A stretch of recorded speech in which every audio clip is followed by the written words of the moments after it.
Hello' everyone, কি খবৰ? আৰু এয়া দেখিছে, আজি মোৰ ৰুমত নতুন বস্তু কেইটামান সোমোৱালোঁ। আৰু কি হয় আপোনালোকে গম পাইছে চাগে অলপকৈ।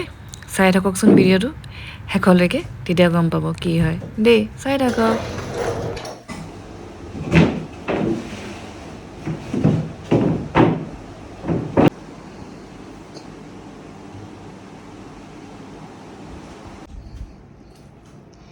আৰু আপোনালোকক দেখুৱাই দিওঁ এতিয়া মোৰ ৰুমৰ বেডখন। এইখন মোৰ ৰুমৰ বেডখন। এইখন মোৰ সৰুকৈ এখন ষ্টাডি টেবুল। আৰু এটা বস্তু দেখাইছোঁ। আৰু এইটো এটা সৰুকৈ এটা শ্ব'ৰেক বনাইছিলোঁ। কেনেকুৱা লাগিছে জনাব। এয়া দেখিছেনে বেডখন? ধুনীয়া লাগিছেনে জনাব দেই।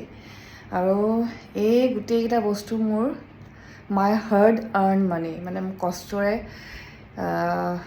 মানে উপাৰ্জন কৰা পইচাৰে মই আচলতে বনাইছিলোঁ। আচলতে মই কিবা নহয় কিবা এটা কামত জড়িত সদায় হৈয়ে থাকোঁ। এতিয়াও হৈ আছোঁ বাৰু, আগতেও আছিলোঁ। চ' আগৰ পৰা যিখিনি পইচা গোটাই এয়া ধুনীয়াকৈ এখন বিচনা, ষ্টাডি টেবুল, আৰু সেইফালে আইনাখনত দেখিছে শ্ব'ৰেকটো বনোৱাই ল'লোঁ। তাকে, আৰু যিহেতু কষ্টৰ পইচাইদি, আৰু লগতে মেট্ৰেছখনো দেই, মেট্ৰেছখন দেখিছিলে। যিহেতু কষ্টৰ পইচাৰে যিহেতু বনাইছোঁ, নিজৰ উপাৰ্জনেৰে বনাইছোঁ, মনটো সঁচাই ভাল লাগিছে। যি হওক, গোটাই হ'লেও বনাব যে পাৰিছোঁ, সেইটোৱে মোৰ কাৰণে যথেষ্ট। আৰু কষ্টৰ ফল সদায় মিঠা, সেয়া অনুভৱ কৰিছোঁ আজি।